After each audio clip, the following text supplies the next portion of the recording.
Manjusha, how are you? How are you? I'm doing good. How are you? I'm good. I'm good. Hello, everyone. Welcome to Surbhi Arora Live. Today we have with us Miss Manjusha, and we are about to have a bit of a chit chat with her today regarding the trouble all the toddlers are giving you back home. It's a lockdown period, and I'm pretty sure that you are spending the day, a complete day, locked with kids in one house, and you are not used to it because you are in a habit of sending kids to school and they come back, and you get a bit of a relaxation period during that duration. But due to the situation, we all are stuck with the kids throughout the day, and it is getting difficult. We must agree to it.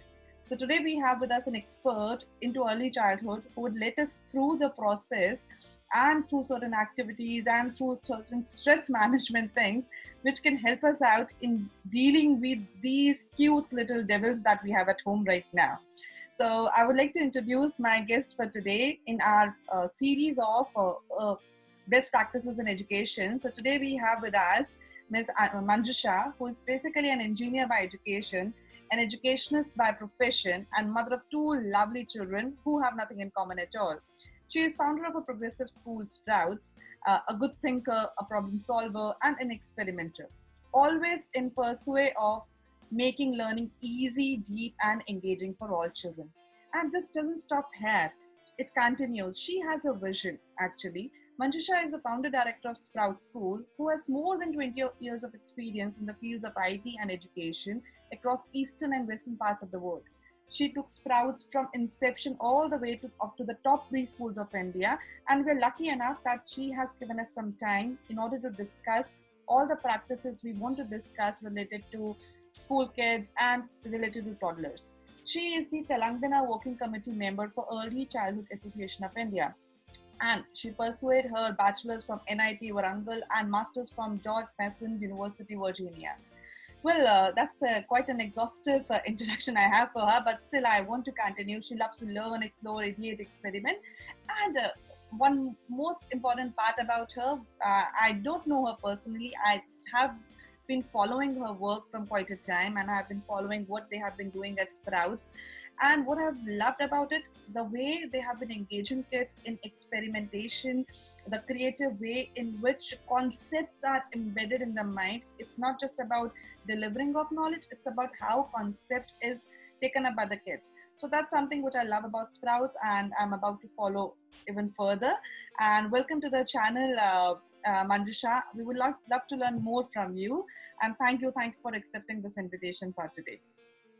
Thanks, Surbhi. I'm looking forward to it. That's a long explanation or introduction that you have given. I hope I would be able to share a few things with the audience here. Sure, I'm pretty sure you will do that. Manjusha, I would like to have a brief detailing about that. How should parents, basically most of the parents have kids moving around in the house right now, and it's getting difficult to structure the way things were happening before the lockdown. So can you suggest us a way in which parents can make sure that students are following a particular timetable or a routine which can make sure that they are not messing up things, and they have time and parents also have time in a proper way? Okay. So the first and foremost thing is we should have a change in our mindset. The more we try to structure our children, the more we are going to end up in disappointment. So I'm not saying that we shouldn't have structure, but we should have a structure that works for us. Every household is different. Every family's priorities are different. Somebody might be working women, and somebody might have like time at hand. So whatever I'm going to say, you have to actually take it with a grain of salt and apply it to your particular situation. In our house, everything shifted by a couple of hours. If we are waking up at 7 in the morning, now children wake up at 9 in the morning, and then their routine starts from there. So I am okay as long as I accept that and make that my new routine. We already had been in lockdown for 3 weeks now, and I think everybody would have sort of figured out what their routine is. But we just have to be a little smart about how we do things. Let's say I have a call at like 10 a.m. in the morning. That is when I would decide on which activity will keep my child busy so that he's not disturbing me while I'm in the call. So these are the kind of little things that we have to actually take into account. But any child who is below 5, I do not believe in a lot of structure to the whole thing. It would be great if we can spend as much time as we can with our children, and then if we can let them lead us. But the only structure I would follow is their feeding times, their nap times, their sleep time, and then maybe a lot of structure in terms of how I'm allowing them to use screens. So that's about it. But everything else, the more you actually box into timetable and I have to do Legos at this time and art activity at this time, and all those things add unnecessary burden on the parents, and it doesn't work that way. The more you work with, go with the flow with the children and let them take the initiative and decide on what they want to do, and play along with them, it's better. Home is not meant to be like a lot of structure. School is meant to be that. Yeah, Manjusha, I get your point, but you have said something which is totally in opposition to what is a standard statement, that we have to follow a routine or we have to make sure that students are following a structure. So you're talking about going against the conventions or against the conventional way. And I want to learn more about it. That why do you suggest that we should not ask our students to kids to follow a routine? Because if I may say, I feel that it is a good way that they learn to be disciplined, they learn to follow the routine at an early age, and it becomes quite comfortable for everybody in the house that they can follow the same routine. So why do you suggest this? So I said that I did not say that there is no routine. There is a routine. The routine should be tweaked to the routine should be tweaked. It will not be exactly the same as if you were to go to school. And the second aspect of it is you will follow routine in terms of getting ready, and then following like a breakfast schedule or a lunch or lunchtime, nap time, things like that. But like, let's say I wake up at, my child wakes up at 8, and they are already ready by 9 o'clock and they are done with their breakfast. Between 9 and 11, I am not going to impose like a dedicated schedule, as in I am going to play with Legos from 9 to 9:30, 9:30 to 10 is their phonics time. This is not how it should be. And if you actually go and look at like what educationists are saying, usually it should be child-led. And I am saying that the routine should be there for the major things like your habits. Like I want to, I want to get ready, and eating time, nap times, and screen time will pretty quickly go down a, black hole. So I want to make sure that we limit the screen time by setting a routine for that. That's about it. So I love that part when you say that it should be more child-led than instead Exactly. of a parent-led routine. Yes. And trust me, like most of us make sure that it's usually a parent-led routine because we are into the powerful and the authoritative position, and we usually follow that routine. Okay, so I would actually keep this tip and make sure that I quote it somewhere in my parenting session further. Now, I would like to know more about that. We are in a very, I must not say that everything is a very worsened situation. It's a blessing also that we all are staying together right now.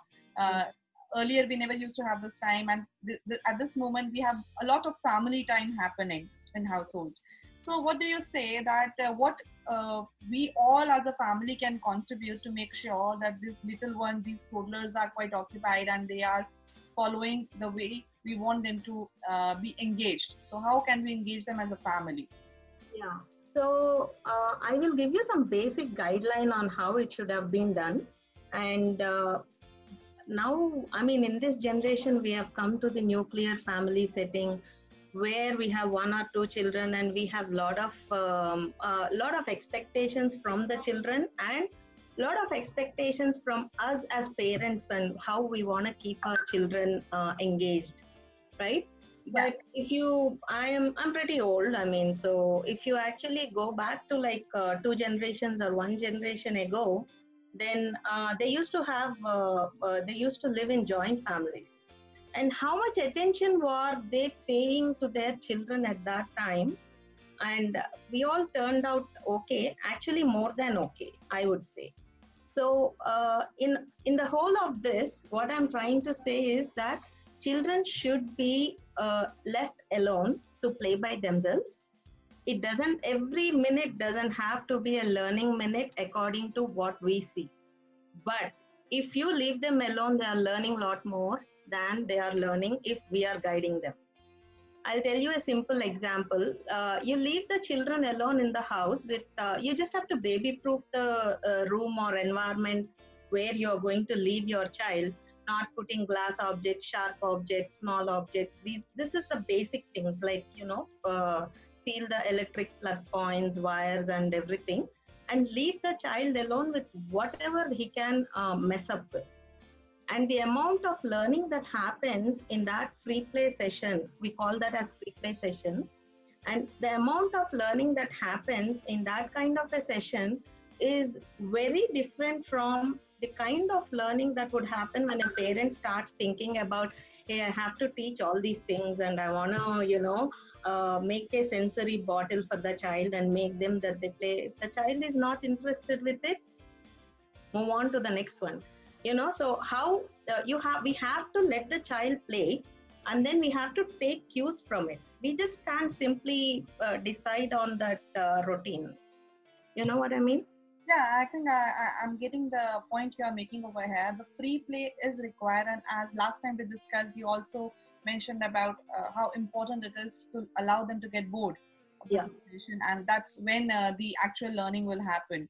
So Yes. yes, I totally agree that to this point that we can make things baby proof, and then we can have a free play environment for them to chime in and create and recreate or destroy something. So that's something they will learn by end of the day. Yes, so that's something which I agree to for sure. Now, I want to add one more thing to this whole thing. A lot of us are at home without maids, without cooks who would have probably be there with us and all that. So do not, I mean, my sincere advice to all the parents is make the child's time as natural to a actual family time as possible. In other words, if I am in the kitchen, I want my daughter to be in the kitchen with me. Not that she's going to help me, not that, I mean, she may or may not help me, but I want her just to be there observing what I'm doing. And I am looking at, ever since my daughter is born, I hired a cook and I haven't been going into kitchen. My son saw me cooking, but my daughter never saw me cooking. And it is a surprise for her now.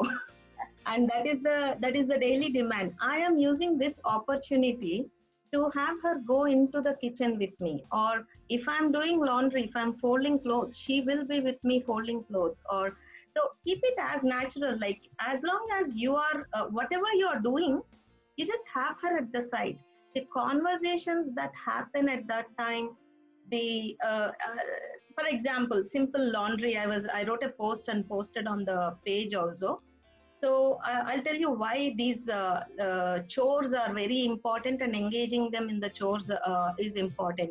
Children as young as 2 years old can fold a handkerchief. okay. We do this in our school, and we make sure that, and they do it so beautifully. And why is it such an important thing? I see math in it.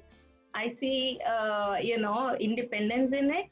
I see so many things in it. Like when a child is trying to figure out how to fold a handkerchief, it might be having wrinkles.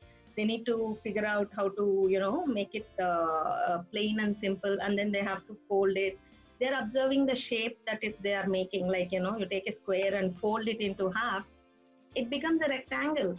And why do I have to put like a fancy origami thing and give a paper and have them fold and make a boat? Why can't I make a boat with handkerchief while I'm folding the laundry?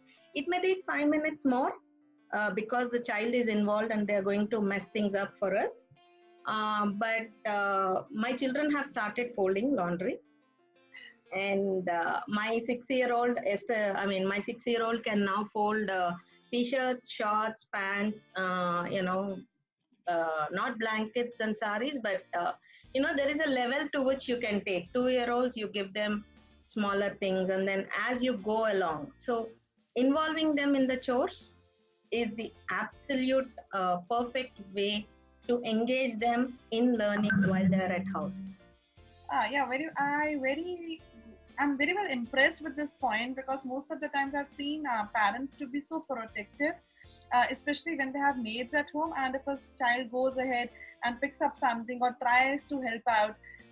My little one is 16 months old, and she loves to mop the floor, and I allow her to get messy around and just create all that mess. Though at times I hate it because I have to clean for the second time, but yes, I allow her to do that. I allow my son to do that. But when I am in discussion with parents, they are so protective. They are like, don't make your hands dirty, or don't go nearby, or do not touch anything. So they will be protective in that sense. Hygiene is one thing, but yes, we need to let us kids learn things, because at some day they have to do things by themselves.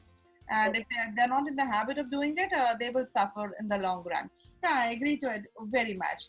Yeah, so Manjusha, it brings me to the next question. And we have spoken about how family time can be there, but yes, we should also allow a free play to happen. But yes, could you suggest some activity, some of the hands-on experience, like parents say, ki, "Arey, lockdown ho gaya, we did not get enough time to get things to engage kids." But there is so much stuff back home. If a parent genuinely wants, they can just play so many activities and just make videos and share with all of us on YouTube or some channel on daily basis. So can you share some activity with us that parents can do at home with the resources available? I just came up with something very quickly in the last 1 hour. I just looked around, and what I saw is this empty Coke bottles. Okay. And so I quickly got them ready, and I'll show you like how this simple, Coke bottle can provide a lot of opportunities for play as well as learning. Okay. So you have a 16-year-old, this becomes a rattle, and this one has rice in it, and this one has moong dal in it. So if they are like slightly 3 or above, right, I will take the same bottles. Like I have like about, let's say, 5 bottles, and I'll put things in it, and rice. This is moong dal, and in another one it could be flour. In another one I could put like a thicker like chana or whatever like that, and each one makes a different sound. So for it under 2-year-old, this is a very exciting thing because it gives them the needed sensorial input. They love exploring different sounds.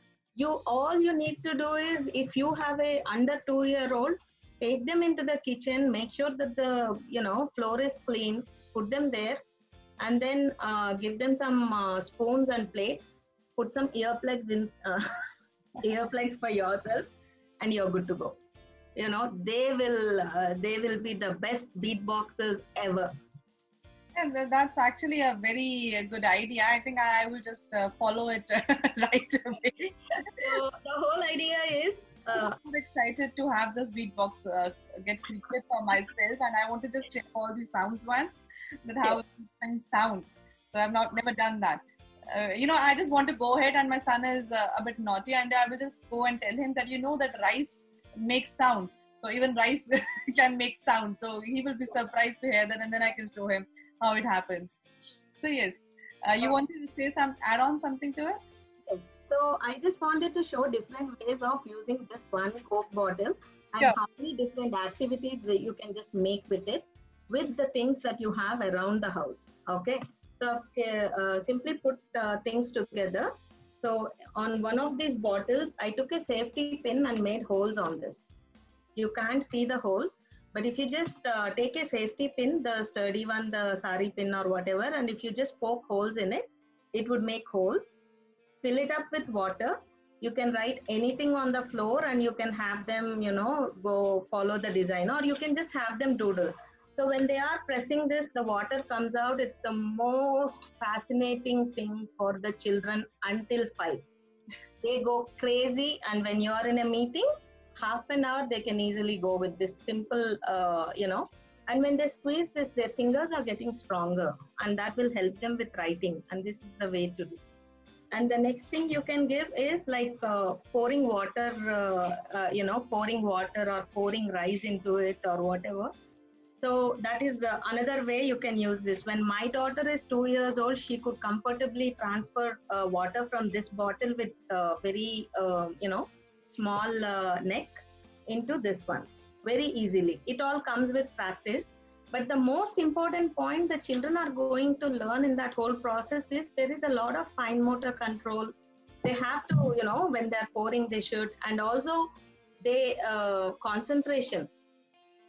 Lot of parents ask me, children are not sitting there for more than 5 minutes. How do we make sure that they are concentrated and all?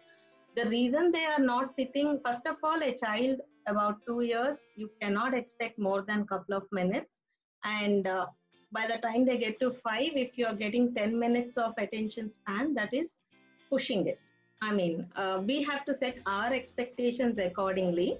But all of this can be beaten if you give them an engaging activity. So, and now concentration and game, right? So I poured like different colored water into the bottles.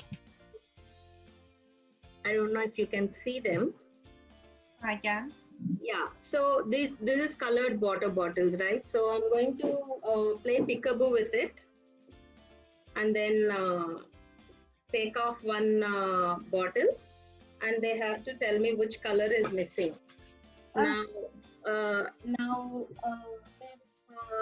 If they're not paying attention, they are not going to, unless they focus and unless they have concentration, they're not going to be able to do it.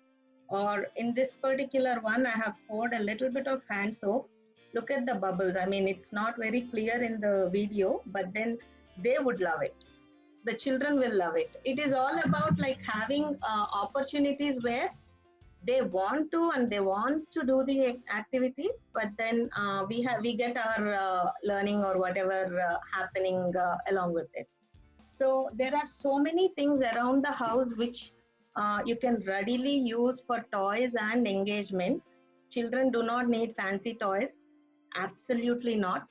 And things around the house, your toothpicks and data will become straws, toothpicks, earbuds, I mean, anything you name it. And another thing I want to just tell parents is don't fall for the pretty pictures in the Pinterest that you see. They all make them look very fancy. You don't have to spend so much time on making things fancy for the children, and so it should be more work for the children. You shouldn't be doing more work. They should be doing more work. Otherwise, I won't find my time.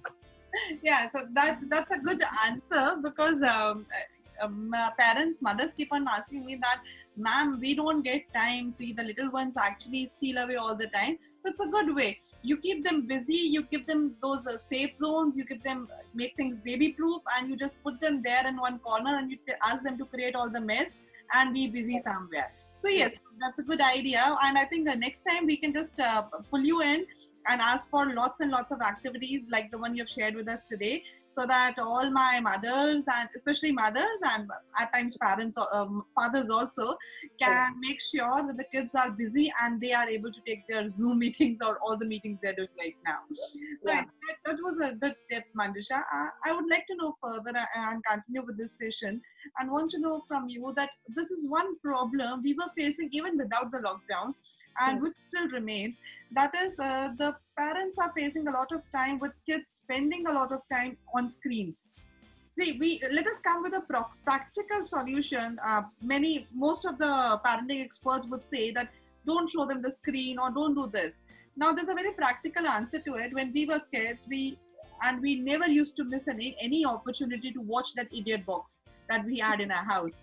I still remember me and my sister, we used to just wait for a chance when our mother was out of the house and we could just get hold of the remote control and just control the idiot box.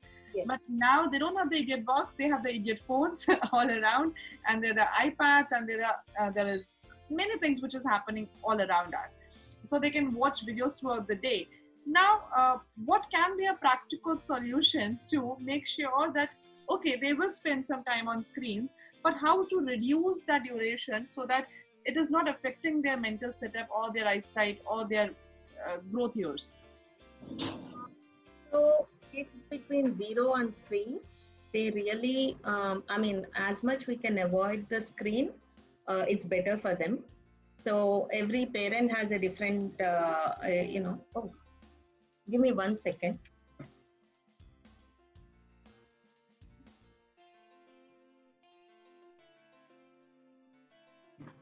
I thought my laptop was charging. I'm sorry. So I am also one of those screen Nazis. So, and kids will try every different way to actually have access to screens. The best way is for us to limit the usage of screens in our house. If we can get them time without screens between 0 and 3, after 3, we can sort of let them have access to that. What happens between 0 and 3 is the moment you introduce, even if you think you want to give it for 15 minutes or half an hour, it quickly goes in a downward spiral where the child is consuming at least 3 to 4 hours in a day. No matter how you try, you're going to end up in that situation. So my recommendation would be an absolute no to screens between 0 to 3. We are seeing a lot of developmental delays in children who are addicted to screens. By the time they come to school, by like when they are 2 years old, they are already like so messed up. Developmental delays in 4 years. It takes us 4 years to actually bring them to the average level.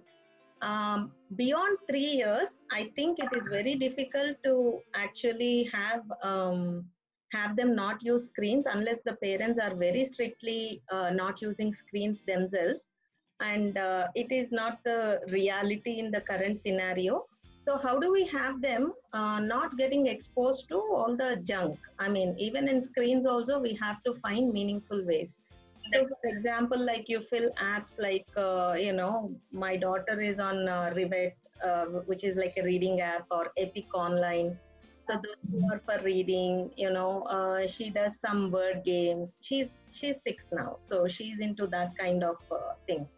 And if you have to show the shows, then probably PBS Kids has better shows than other, I don't know, Doraemon or something like that. I'm not very familiar with the Indian Cartoon Network, but the 1 or 2 that I have seen, there is no learning value in that. I mean, at least if you are letting them see, at least they should watch something like an Elmo or Dora or Diego, where there is a little bit learning value. And I would restrict it very strictly until they get to that 5 years.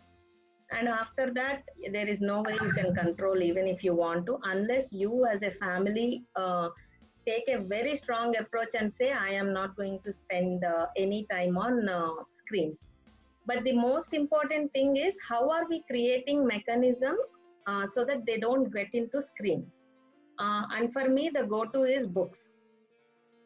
Okay. So if we read books to our children very early on, right from their infant stage, they're going to fall in love with books, and they are going to look at books as an entertainment option. And when they look at books as an entertainment option, then they don't have to have the necessity for screens. And once we introduce them to screens, the first moment when they are free or when they don't have anything to do, they are not going to get bored. They are going to get to that screens, and which is like, all the creativity is gone right there. Okay. So I think it makes complete sense to me right now that how we can control the screen time. Now, Manjusha, I have this very important thing which I always worry about, and during this period of lockdown, this has become my major concern. With the news coming up that there are many students who are facing, or many kids who are facing this issue right now of child abuse or child assault happening at homes. Yeah. Right now, the situation is people are locked down. They are facing a mental stress. There is a stress of a probability that even they can get ill, and then there's a financial stress which is happening in household. And in that stress, there are little kids who are wandering around, and we are getting a repetitive information that there are situations where these kids are getting harmed or assaulted by their own family members. Now, what do you want to suggest in this situation, that how can we make sure that this is not happening, and how can we help ourselves and also people around us, the different families we hail from, a different people we know, that the kids don't suffer in a way they're suffering right now? Yeah. Unfortunately, kids are the easiest targets to, they are the scapegoats on which we take out our anger or our emotions. So just imagine what they are going through in terms of the emotional component. I mean, we as adults, we are letting it out on them. Poor souls, like who are they going to let out on? One thing is we have to, when we as adults are very conscious about what, not taking our anger out on them, I think it can be reduced.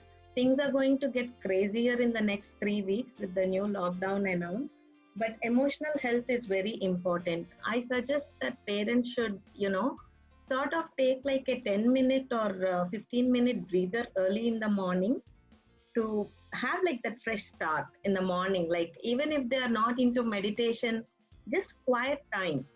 Having a quiet time and consciously saying that things will be fine, we just have to, get along, will put them in a different mindset than if they were to like having a lot of negative thoughts about, oh, I have so much work, I'm not able to keep up with it, and then this child makes a mess here.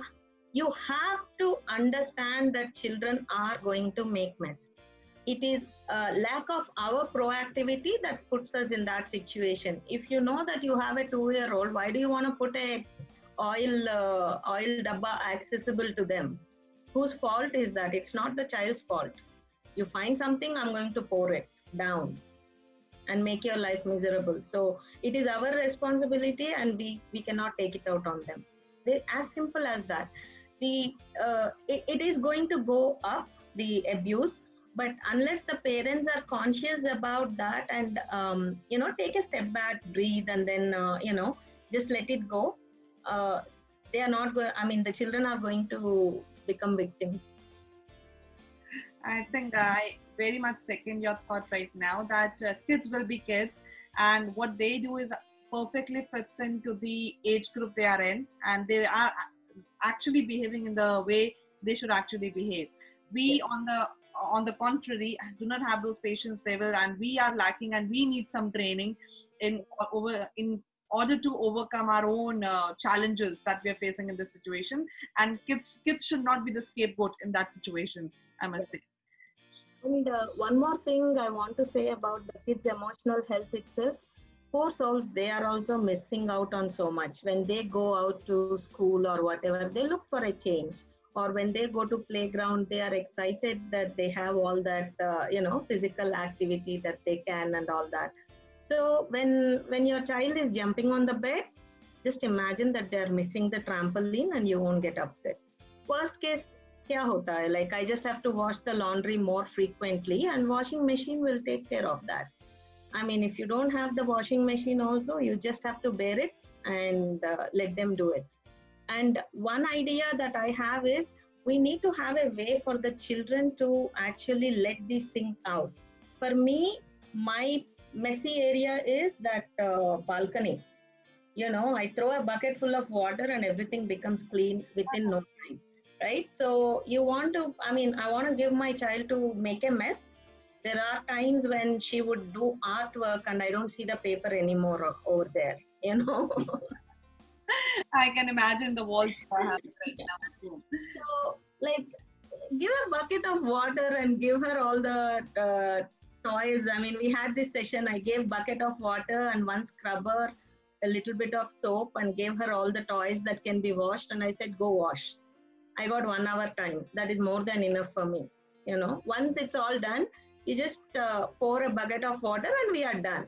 So we just have to make ways on how you can let them do their messy play which is so satisfying and gratifying for them, so that they don't get in our way and we don't get in their way. And then screens can be used to call their friends. Of course, it doesn't apply for a 2-year-old, but definitely when a 3-year-old or a 4-year-old who has friends sees them on the screen, they get way too excited. So I would definitely want them to use that, because their emotional health is also very important. And the more time we can carve out to spend with them, they get that emotional balance. I know it's too much to ask all this if you're a working mom, but you have to put everybody to work. Husband needs to work, children needs to work. My daughter is mopping. She wants to mop. I'm like, who cares if it's not perfect? But at least I have to let her do it. And that's how we are taking it. There is there's no easy way for any of us, but we just can't take it out on our children.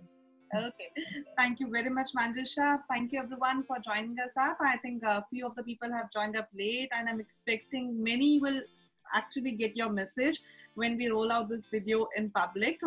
It was our first live session, and it was a beautiful session that happened with our guest Manjusha, and we have learned a lot about how we can take care of toddlers, the little devils, the little cute devils actually, during this lockdown period, and make sure that we are contributing to their emotional well-being and not causing them a stress.